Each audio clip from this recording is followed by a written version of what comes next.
Okay, join me on page 188 in your reading textbook. If you're not there now, pause the video, get out your reading textbook, open it to page 188. Okay, so let's take a look. The genre of our story this week is historical fiction. So it's set in a real time and place in the past. It may include real people and incidents that actually happened, along with fictional characters and events. So it's a fiction, fake story, but it could have real aspects to it. It could have really happened. We're going to be looking at story structure, the characters, setting, and plot of the story. Read to find out, why did Hiram Bingham embark on such a risky adventure? So we get some foresight into what this story is going to be about. All right, I am now on page 189. Follow along and listen carefully. Lost City, The Discovery of Machu Picchu. Written and illustrated by Ted Lewin. In his first journey to South America, Yale professor Hiram Bingham longed to explore the hidden lands that lay beyond the snow-capped peaks of the Andes. Legend had it that the lost city of the Inca, Vilcapampa, lay there. Bingham was determined to discover it. So, in 1910, the Yale-Peruvian expedition was organized.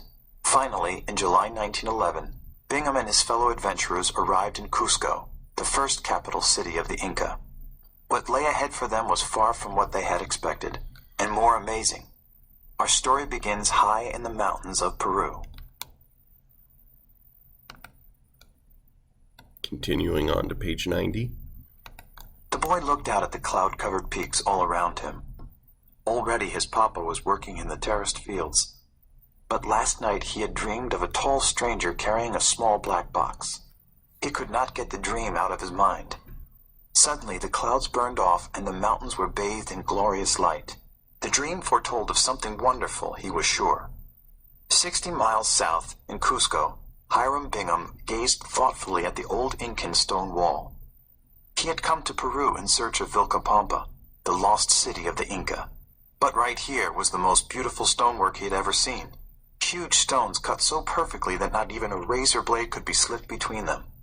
The Inca had no iron tools to carve them, no wheel or draft animals to move them. The wall had withstood time and earthquakes. How had the Inca built them? It was a mystery. He walked through the cobbled streets of the old capital. The Spanish had come to this city, conquered the Inca, taken their gold, and built churches over their temples. Suddenly, he stopped. Before him was the famous Temple of the Sun. He placed his hands on the sun-warmed stones so beautifully carved, as if they had grown together. Next page, page 191. We just have an image, and there's those stones. We can infer that this is Hiram. Page 192, continuing with the reading. Hidden in the mountains, the lost city would be built of stones like these. Would it hold gold and fabulous riches like the Spanish had found in Cusco? More than ever, he was determined to find that city. The next day, Bingham began his search. He would look for ruins. That might be the key. He and his party, accompanied by military escort Sergeant Carrasco, left by mule train for the sacred valley of the Urubamba River. They came to the sleepy old village of Ollante Tambo, long ago an important city. Its ancient stone terraces stepped up into the clouds. "Are there any ruins nearby?" Bingham asked. He went door to door. He sat for hours in the cantina. "Are there any ruins near here?" He asked anyone who came in. "Do you know of the lost city of Vilcapampa?" No one knew of it. Traveling north, the adventurers came upon a remote and wild canyon. Granite cliffs rose thousands of feet above the roaring rapids of the Urubamba River. In the distance were snow-capped mountains over 3 miles high. Bingham's determination to find the lost city grew with each turn of the increasingly wild trail. There he is. We can infer this picture is of Bingham in the cantina talking to people, asking them if they've heard of it. Page 193. Here's the picture of them coming into that canyon.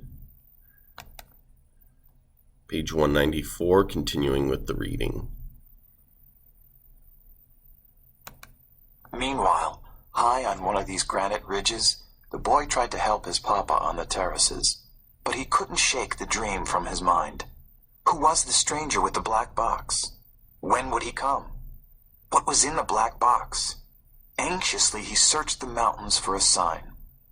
Far below in the valley, Bingham's party camped on a sandy beach alongside the thundering rapids of the Urubamba. Days had gone by. He was tired and discouraged.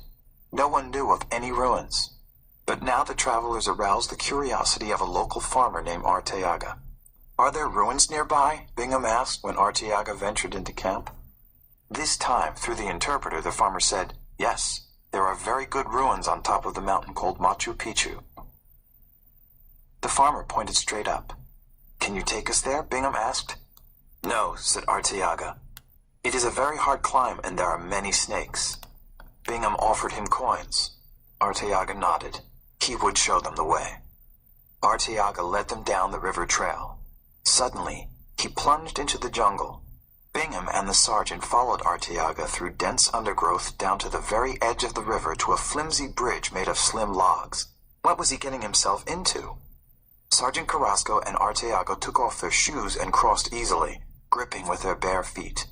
Bingham was terrified. He crept across the bridge on hands and knees. One slip, and he would be dashed to pieces in the roaring torrent below.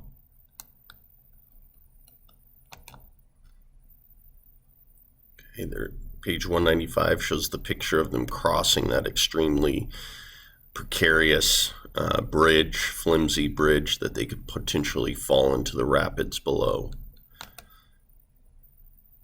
Page 196, again, another picture of them going through the dense jungle. And page 196, continuing with the reading. They climbed the bank into dense jungle. Now the slopes were slippery, and the heat terrible. Arteaga had warned them of the fer-de-lance, a very venomous snake. Bingham's eyes searched the jungle. Up and up they climbed. The wide river was now but a silver thread far below. Arteaga could think of nothing but the fer-de-lance. Sergeant Carrasco thought about his good, sturdy shoes. Bingham thought of nothing but the lost city. They cut their way through tangled thickets. Up and up they climbed. Had an hour passed? 2? 3? Now they crept on all fours. They slipped and slid. In some places, they held on by their fingertips. Finally, thirsty and exhausted, they broke through the jungle into sunlight. Above them stood a little Quechua boy beside a stone hut. What could he be doing at the top of this mountain?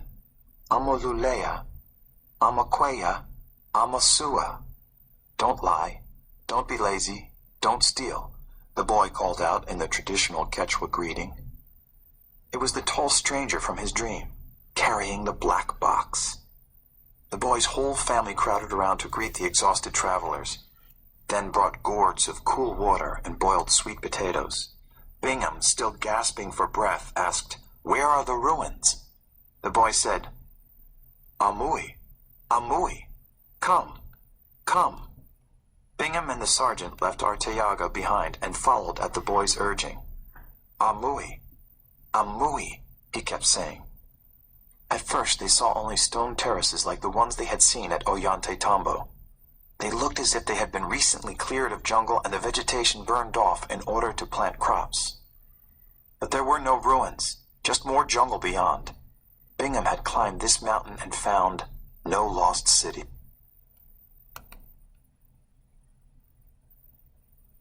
There's page 198, picture showing them where the boy saying to come this way, and them going up those steep steps. Okay, continuing the reading on page 199. Amui, Amui. Still the boy beckoned him into the jungle beyond. Weary and discouraged, Bingham followed. At first, all he saw were bamboo thickets and more tangled vines. Then he looked closer. Through the vines he saw stones, Inca stones. Then walls, beautiful stone walls. They were covered with mosses and trees. "Hawe, Hawe, see, see," the boy whispered. pointing ahead to a curved stone wall. Bingham pushed his way to it and placed his hands on the fine granite stones. A sun temple, more beautiful even than the one in Cusco. They came to a grand stone staircase. Where could this lead? What else was here? Hawe, Hawe, the boy called. At the top of the staircase was a clearing, a small vegetable garden, and then a temple built of enormous stones, grander than any Bingham had ever seen. It stole his breath away. Something was going on here. He could sense it. Something just beyond his eyes. What was it? He followed the boy to another temple, as magnificent. This one had 3 windows. But now he looked across the countryside. He looked past the thickets, past the vines. He began to see the outlines of stone streets and stone cottages.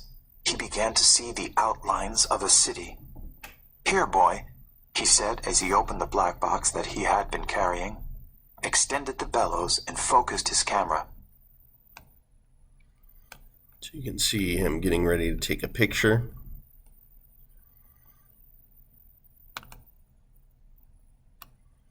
Continuing the reading on page 200.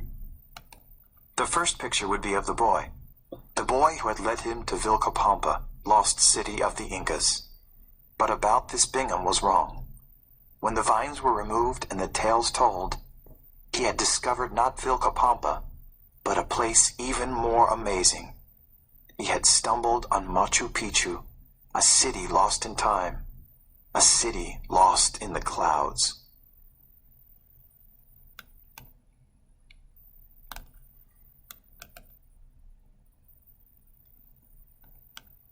Some more artist drawings. Machu Picchu. All right, thanks for watching. I'll see you on the next video.